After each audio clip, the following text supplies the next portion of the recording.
Your shingles may say 30-year roof, but if your attic ventilation is wrong, that same roof could be destroyed in only 10 to 12 years. And the scary part is, it may have nothing to do with the shingles themselves.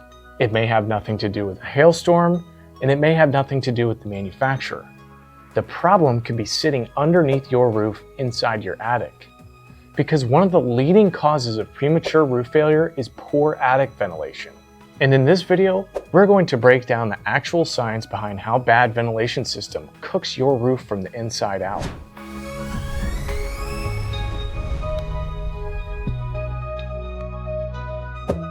Hey, I'm Max here with the Roof Lab, powered by Van Martin Roofing. Today we're going to be talking about one of the most misunderstood parts of your roofing system, attic ventilation. Most homeowners think a roof fails from the outside. Rain, wind, hail, snow, sun, trees. And yes, all of those things matter, but your roof can also fail from the inside. Because if your attic cannot breathe, heat and moisture get trapped underneath your roof deck. And over time, that can shorten the life of your shingles, damage your decking, create mold concerns, spike your energy bills, and even contribute to ice dams in the winter. So let's break this down like structural advisors for the home, not salespeople. A 30-year shingle is not guaranteed to last 30 years in every condition.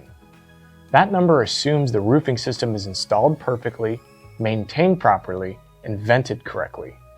But in the summer, that poorly ventilated attic can reach temperatures over 150 to 160 degrees.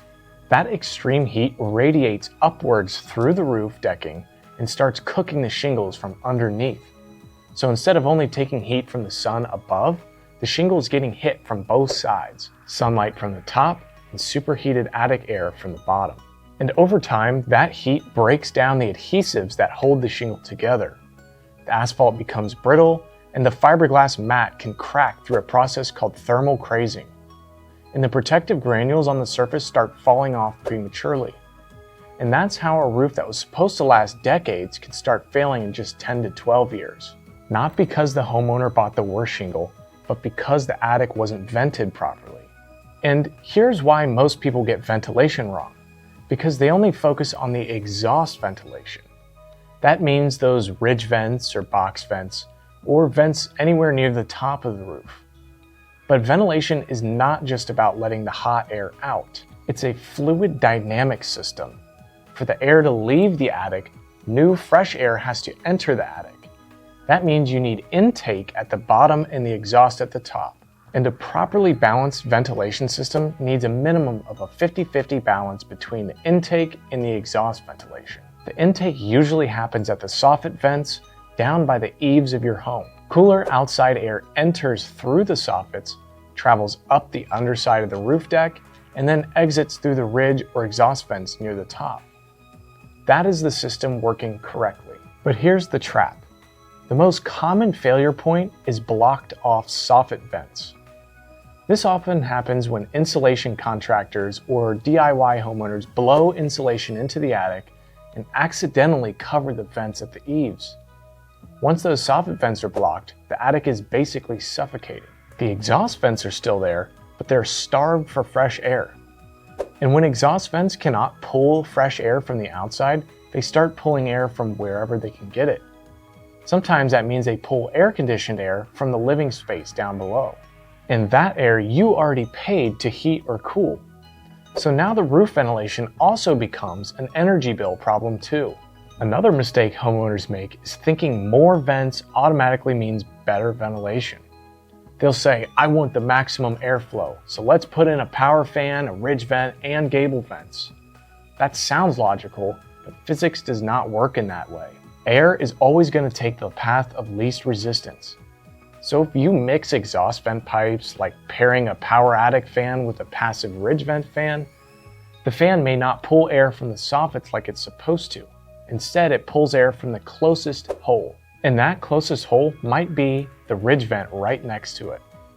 That's what we call a short circuit. The air does a tiny loop at the top of the attic, while most of the attic underneath stays stagnant, hot, and full of moisture. So you may have more vents on paper, but worse airflow in reality. The rule of thumb is do not mix exhaust vent types. Only use one properly designed exhaust strategy and make sure it has the intake to support it. So in the summer, the big threat is heat. But here in Ohio and the rest of the Midwest, winter creates a completely different problem: moisture.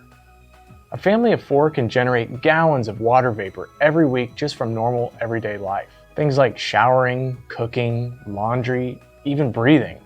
That warm, moist air naturally wants to rise. And if it leaks into a poorly ventilated attic, it hits the freezing cold underside of the roof deck. And then it condenses into frost. That frost may not look like a big deal at first, but when it melts, that water can soak into the wood decking, contribute to rot, and then create mold concerns. So again, the roof is not just being attacked from above, it's being damaged from underneath. And then there's also ice dams. When warm air gets trapped at the top of the attic, it can melt snow near the peak of the roof. That water then runs down towards the eaves, but the eaves are colder because they hang off the side of the house.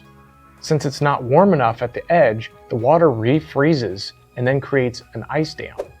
That ice can pry the shingles apart and then force water backwards under the roofing system and create leaks inside of the home. So how can you as a homeowner check for this? A simple test is just to go in your attic during the day and turn off your flashlight and let your eyes adjust. Then look down towards the edges of where the attic roof meets the floor. If your soffit vents are open, you should see a bit of daylight coming through those lower edges. If you don't see any daylight, your intake vent might be blocked. That does not automatically mean your entire roof is failing, but it does mean your ventilation system should be inspected by someone who knows what they're looking at. And here's where you can tell whether your roofer is actually doing the math or just guessing. Because roof ventilation is calculated using a ratio called the 1:300 rule. That means you generally need 1 square foot of free ventilation area for every 300 square feet of attic floor space. And that ventilation should be balanced between intake and exhaust. So if your attic needs 10 square feet of total ventilation, you generally want about 5 square feet of intake and 5 square feet of exhaust. The exact calculation can vary depending on the home and the ventilation products that are being used, but the key point is your contractor should be calculating it, not guessing, not just adding vents because it sounds good. And not only replacing whatever was already there, they're actually calculating what the attic needs. So if your 30-year roof only lasts 12 years, the problem may not be the shingle. It may be the attic ventilation trap.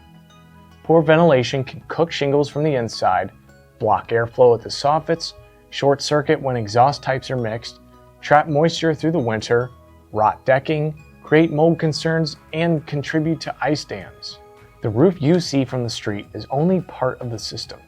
The attic underneath matters just as much. And here at the Roof Lab, our goal is to help homeowners understand the science behind roofing failures so they can make a better decision before spending thousands of dollars on their home. So if you are replacing your roof, ask your contractor how they're calculating the attic ventilation.